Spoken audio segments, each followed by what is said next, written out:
Hello listeners. स्वागत है आप सबका प्यार की दास्तां में। मैं आपकी होस्ट श्री हूँ।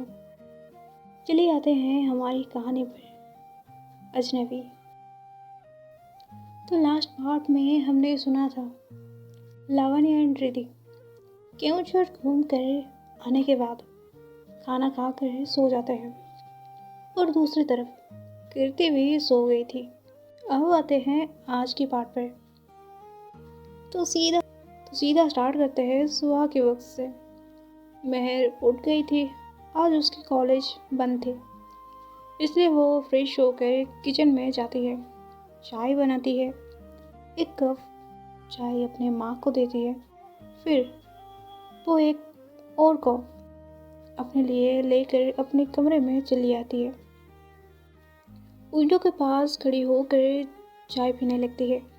दूसरी तरफ लावण्य भी उठ गई थी। वो लिविंग रूम में रिद्धि की मम्मा के साथ बात कर रही थी।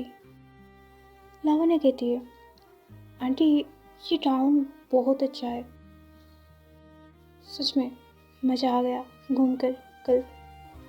रिद्धि की मम्मा कहते हैं, तो बेटा यहाँ पे रह जाओ ना। लावण्य कहती है, हाँ आंटी भाई मैं भी सोच रही हूँ। रिद्धि आकर कहती है, क्या सोच रही है? लावण्य कहती है, कुछ नहीं। रिद्धि कहती है, ठीक है। उसके बाद रिद्धि की फ़ोन बजने लगती है, इसलिए वो वहाँ से चली गई।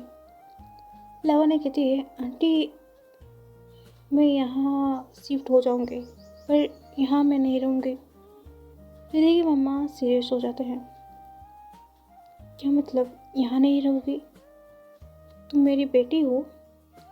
लावण्य कहती है, आंटी फिर भी मुझे और कहीं रहना है, पर मैं आपसे रोज़ मिलने आऊँगी और आपके हाथ की खाना भी खाऊंगी।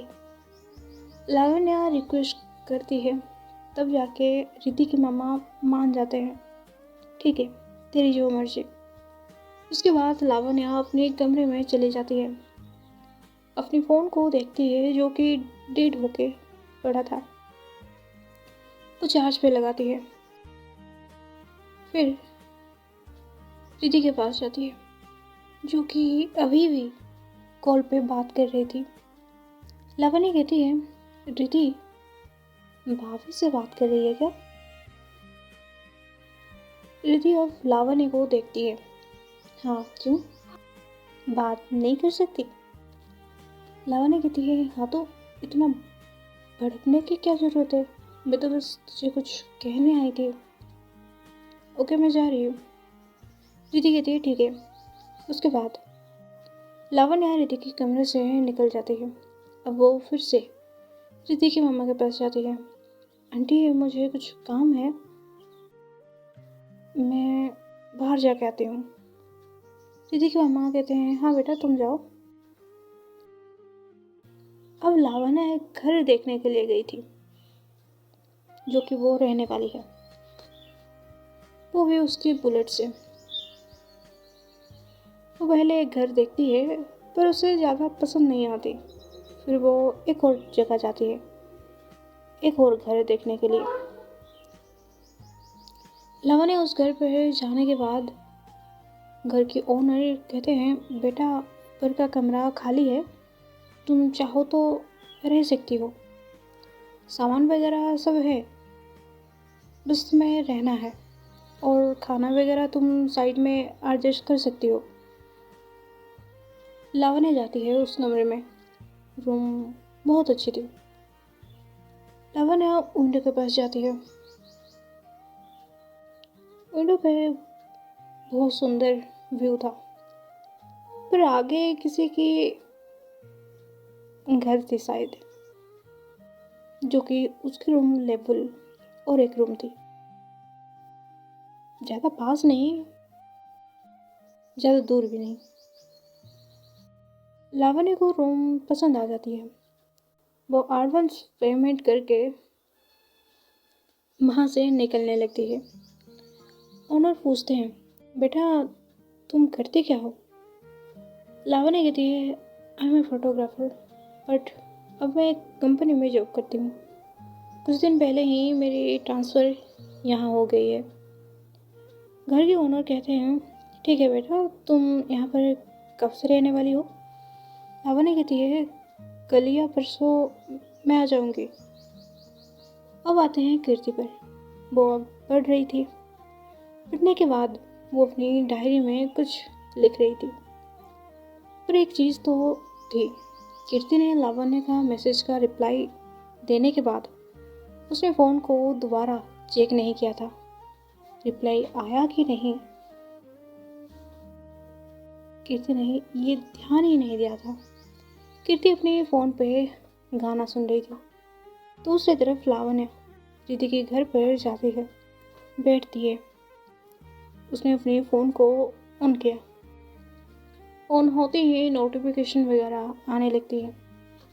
वो देखती है किसी ने मैसेज किया है। वो जाके देखकर पता नहीं क्यों उसके होंठ पर एक छोटी सी स्माइल आ जाती है। लावण्य रिप्लाई करती है, अगर आप चाहो तो मुझे जान सकती हो, मुझे कोई प्रॉब्लम नहीं है। मैसेज डिलीवर हो जाता है। अब दूसरी तरफ कीर्ति सॉन्ग सुन रही थी। उसके फ़ोन पर नोटिफिकेशन आती है। कीर्ति देखती है, फिर जाके रिप्लाई देती है, सॉरी, मुझे आपको जानने की कोई इच्छा नहीं है। Message send. लावण्य ने रिप्लाई देखकर बोली, अरे अब इतना गुस्से में क्यों बोल रही हो? वैसे इफ़ यू डोंट माइंड, क्या हम दोस्त बन सकते हैं? रिद्धि रिप्लाई करती है, मैं गुस्सा नहीं कर रही। लावण्य रिप्लाई करती है, अच्छा ठीक है, मैंने मान लिया आप गुस्से में नहीं हो, बट आपने मेरा क्वेश्चन का रिप्लाई नहीं दिया। कीर्ति रिप्लाई करती है, कौन से क्वेश्चन का? लावण्य रिप्लाई करती है, ये मैंने पूछा है, हम दोस्त बन सकते हैं क्या? कीर्ति रिप्लाई करती है, हाँ। लावण्य ने कहा, सच में? कीर्ति कहती है, हाँ, बट मैं आपसे कॉल पे बात नहीं कर सकती। लावण्य कहती है, कोई बात नहीं, आपने दोस्ती की ये बहुत है। वैसे मैसेज पे तो बात हो सकती है। कीर्ति ने कहा, हाँ। लावण्य कहती है, वैसे आपको पता है मैसेज पे हमारी फीलिंग्स और इमोशन दिखते नहीं है। कीर्ति कहती है, हाँ मुझे पता है। वैसे तुम्हारी नाम? लावण्य कहती है, लावण्य। वैसे तुम्हारी नाम क्या है? कीर्ति इस मैसेज का रिप्लाई नहीं देती। मैं आपसे बाद में बात करती हूँ, मुझे कुछ काम है। लावण्य कहती है, ठीक है, आप जाइए। ये दोनों की बातचीत खत्म होने के बाद लावण्य थोड़ी बहुत फ्रेश होती है, फिर खाना खाने के लिए जाती है। अब घड़ी में 2 बज चुके थे। रिद्धि की मामा कहते हैं, बेटा सुबह गई थी, उसके बाद रूम पे थी, आज तुम्हें भूख नहीं लग रही है क्या? लावण्य कहती है, नहीं आंटी, वो किसी से बात कर रही थी। वैसे आंटी मैं आपको कुछ बताना चाहती हूँ। रिद्धि की मामा कहते हैं, हाँ बेटा बोलो, क्या बोलना है? लावण्य कहती है, कल मैं यहाँ से जा रही हूँ। रिद्धि की मम्मा कहते हैं, क्यों बेटा, तुम तो यहाँ 1 महीने के लिए आई थे ना? लावण्य कहती है, आंटी ऑफिस में कुछ काम है, इसलिए मुझे जाना होगा। वैसे भी यहाँ मेरी ट्रांसफ़र हो गई है, बट वहाँ पर कुछ डॉक्यूमेंट्स पे मेरी साइन लगेगी, मुझे इसलिए जाना पड़ेगा। रिद्धि की मम्मा कहते हैं, ठीक है बेटा, वैसे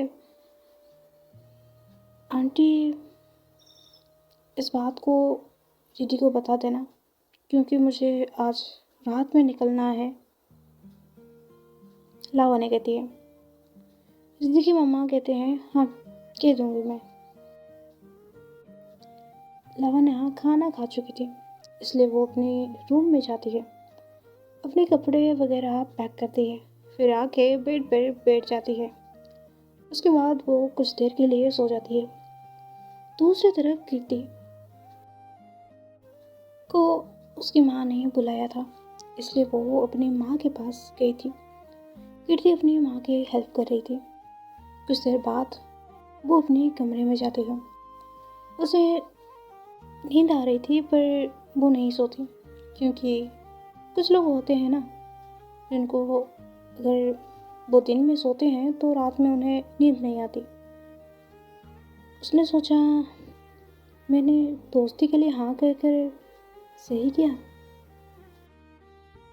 बातों से तो बुरी नहीं लग रही थी।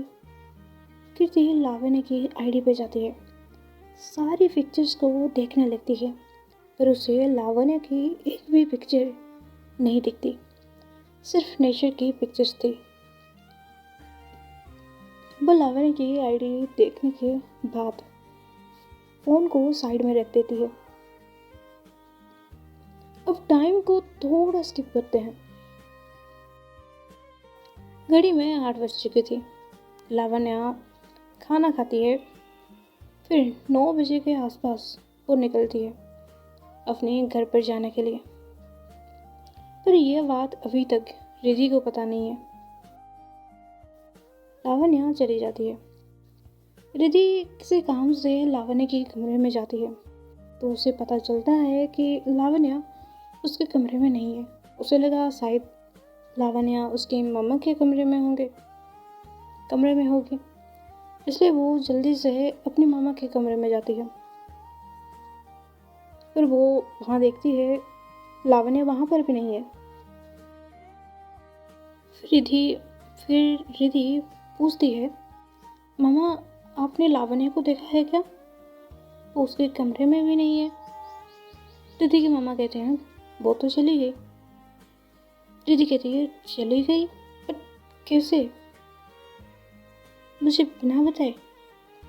रिधि की मामा कहते हैं, हाँ तो सुबह तेरे पास वो गई थी तुझे बताने के लिए। तूने उसकी बात सुनी कहाँ? रिधि कहती है, मामा आप तो बोल सकती थी। रिधि की मामा कहती है, वैसे भी तुम उससे बात करती भी है। रिधि उसके कमरे में चली जाती है, अपनी फ़ोन को ढूंढने लगती है। फाइनली उसे उसकी फ़ोन मिल जाती है। लावण्य को कॉल करने लगती है। रिंग जा रही थी पर लावण्य कॉल रिसीव नहीं करती। रिधि फिर से कॉल करती है, पर इस बार लावण्य ने कॉल रिसीव कर लिया था। लावण्य कहती है, तो तुझे पता चल गया? रिधि कहती है, ये ना तूने गलत किया, अगर बात बता के तो जाती।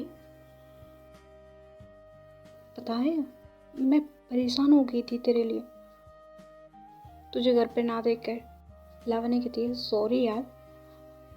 रिधि कहती है, तू ना ये सॉरी वगैरह तेरे पास रख, मुझे इसकी ज़रूरत नहीं है। लावण्य कहती है, अच्छा तू गुस्सा मत हो, कुछ दिन बाद मैं यहाँ फिर से आ जाऊँगी। रिधि कहती है, पक्की बात है ना? लावण्य कहती है, हाँ पक्की बात है। अब तू कॉल रखे, मैं तुझे वहाँ पर पहुँचने के बाद कॉल करती हूँ। रिधि कहती है, ठीक है ध्यान से जाना। लावण्य कहती है, हाँ मेरी माँ, अब कॉल रख। कॉल कट हो जाती है। लावण्य फिर से अपनी बुलेट को स्टार्ट करती है और अपनी शहर की तरफ जाने लगती है।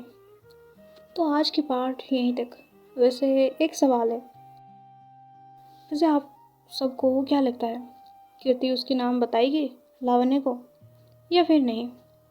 ये मुझे आप कमेंट पे बता देना। और हाँ, 3 दिन के लिए स्टोरी नहीं आएगी, अगर पॉसिबल होगा तो मैं पोस्ट कर दूँगी।